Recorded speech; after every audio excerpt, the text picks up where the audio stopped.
என் அன்பு குழந்தையே, உனக்கான நல்ல விஷயங்களை செய்து கொடுப்பதற்காகவே உன் தாயானவள் இன்று உன்னை தேடி வந்திருக்கின்றேன். என் தங்க குழந்தையே, உன்னை கண்ணீர் சிந்த வைத்தவர்களுக்கு இந்த பிரித்தியங்கராவிடமிருந்து மிகப்பெரிய தண்டனை ஒன்று கிடைக்க வேண்டியதாக இருந்தது. ஆனால் உன் தாயானவள் நான் அவர்களுக்கு தண்டனை கொடுப்பதற்காக புறப்பட்ட நேரத்தில் எனக்கு முன்பாகவே உன்னுடைய குலதெய்வமானது அவர்களுக்கு தண்டனையை கொடுத்துவிட்டது. உன் குலதெய்வம் என்ன தண்டனை கொடுத்தது என்று பார்த்த பிறகுதான் இந்த அம்மா எனக்கே அவர்களை கண்ட பொழுது சற்று மனம் வேதனைப்பட்டது. இவர்கள் எதற்காக இப்படி தவறுகளை செய்து இது போன்ற தண்டனையை பெற்று கொண்டார்கள் என்று இந்த அம்மாவின் மனது சற்று வேதனையாகிவிட்டது. ஆனாலும் அவர்கள் செய்த தவறுக்கு இந்த தண்டனை அவர்களுக்கு சரியானதுதான் என்பது போன்ற ஒரு எண்ணம் கடைசியில் எனக்குள் தோன்றிவிட்டது. என் பிள்ளையே, இன்று இந்த அம்மா உன் குலதெய்வம் அவர்களுக்கு என்ன தண்டனை கொடுத்தது என்று சொல்லிவிட்டால் நிச்சயமாக நீ சந்தோஷம் அடைவாய். ஏனென்றால் அவர்கள் உனக்கு கொடுத்த கஷ்டங்கள் அத்தனை, உன் வாழ்க்கையில் அவர்கள் ஏற்படுத்திய பிரச்சனைகள் அத்தனை.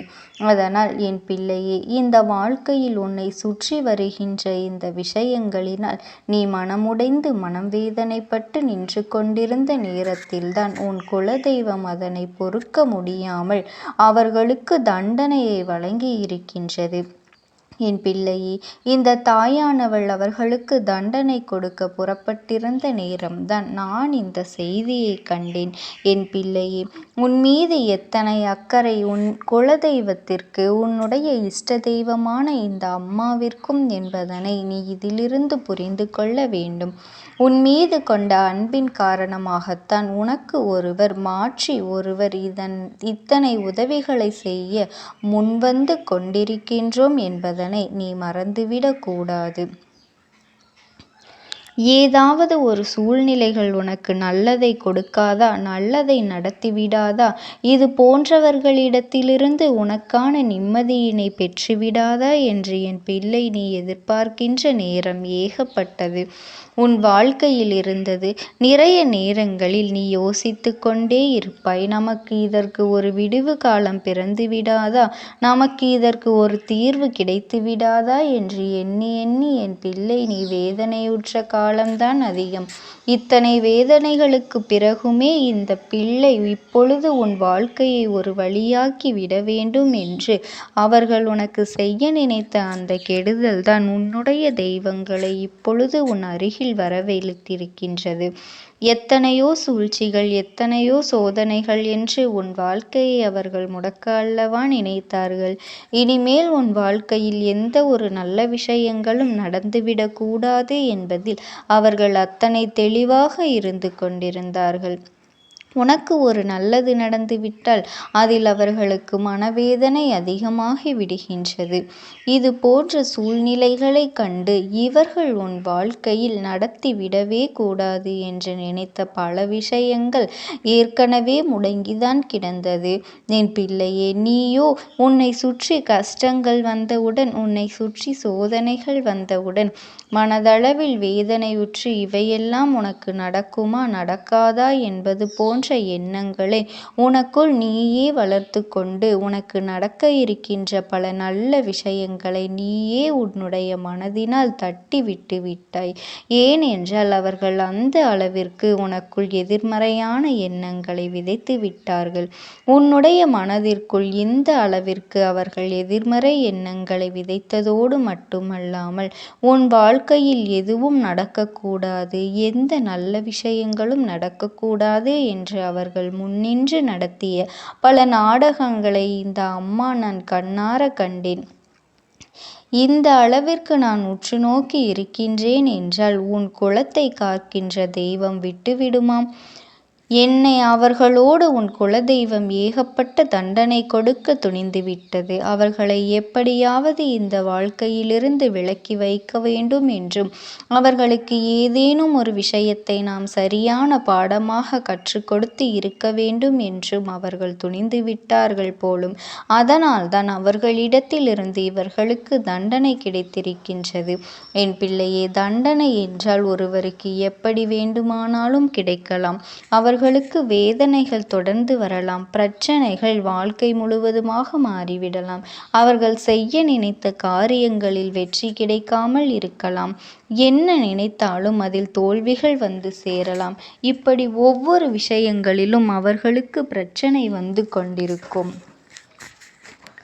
அப்படி வந்து கொண்டிருக்கின்ற பிரச்சனைகளை என் பிள்ளையே, அவர்கள் தங்களினுடைய வாழ்க்கையிலிருந்து எப்படியாவது தப்பித்து விட வேண்டும் என்றுதானே நினைப்பார்கள். ஆனால் அவர்கள் தப்பிக்க கூடாது. அவர்களுக்கு பிரச்சனையிலிருந்து வருகின்ற ஒவ்வொரு நடிப்பொழுதும் தப்பித்து விடக்கூடாது. எந்த முயற்சிகளும் அவர்களுக்கு பணம் கொடுக்காது. அவர்கள் எதை நினைத்தாலும் சரி, அவர்கள் வாழ்க்கையில் எந்த முன்னேற்றங்களும் ஏற்பட்டு விடக்கூடாது. அப்படி ஒரு தண்டனையை அவர்களுக்கு கொடுக்க வேண்டும் என்று குலதெய்வம் நினைத்து விட்டார்கள். அதனால்தான் இப்படி ஒரு தண்டனையை அவர்களுக்கு கொடுத்திருக்கின்றார்கள். அதாவது என்ன தண்டனை என்று தெரிந்து கொள்வதற்கு என் பிள்ளை உனக்கு அத்தனை ஆவலாக இருக்கின்றது அல்லவா?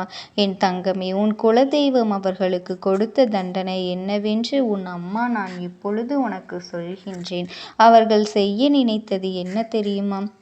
இவர்களுக்கு வாழ்க்கையில் தெய்வத்தை வணங்குவதும் தெய்வம் நமக்கு செய்யும் என்கின்ற நம்பிக்கையோடும் எப்பொழுதும் இருந்து கொண்டிருக்கின்றார்கள்.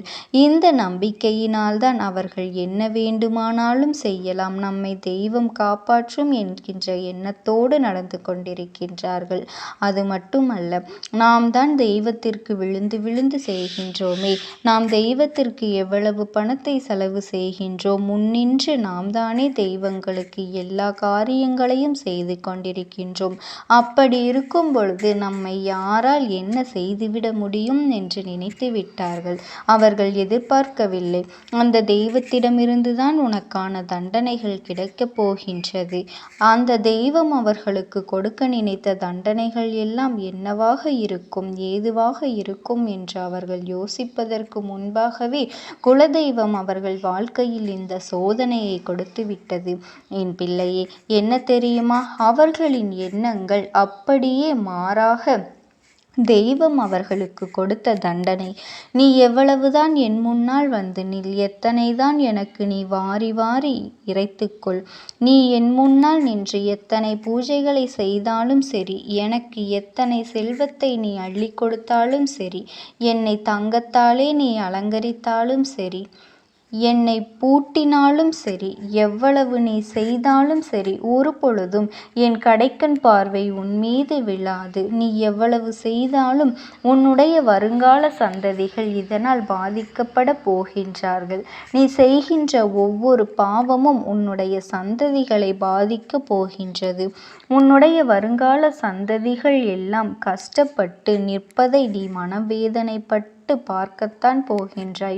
உன்னுடைய மனவேதனையில் இனிமேல் என்ன செய்ய வேண்டும் என்று நீ திணறப் போகின்றாய். இந்த வாழ்க்கையில் உனக்கு நடக்கின்ற ஒவ்வொரு விஷயங்களும் இனிமேல் உனக்கு புரியாமலேயே போகப் போகின்றது. எதை சுற்றி நம் வாழ்க்கை கொண்டு செல்கின்றது என்பதனை அறியாமல் நீ திசை தெரியாமல் நின்று கொண்டிருக்க போகின்றாய். இத்தனை காலமும் சேர்த்து வைத்த செல்வம் அனைத்தும் உன்னை விட்டு போகப் போகின்றது. உன்னுடைய சந்ததி கவலைப்படுவதும் கஷ்டப்படுவதும் உன் கண்முன்னே நடக்கும் என்று உன் குலதெய்வம் அவர்களுக்கு இந்த மிகப்பெரிய தண்டனையை கொடுத்து விட்டது. என் அன்பு குழந்தையே, உன்னுடைய நல்ல மனதிற்கு என்றென்றைக்கும் உனக்கு நல்ல விஷயங்கள் மட்டும்தான் நடக்கும். அதனால் நீ எதை நினைத்தும் கவலைப்படாதே. இந்த தாயானவளினுடைய அன்பும் ஆசீர்வாதங்களும் உனக்கு என்றென்றைக்குமே முழுமையாக கிடைத்து கொண்டேதான் இருக்கும். ஓம் சக்தி. ஓம் ஆதிபரா சக்தி.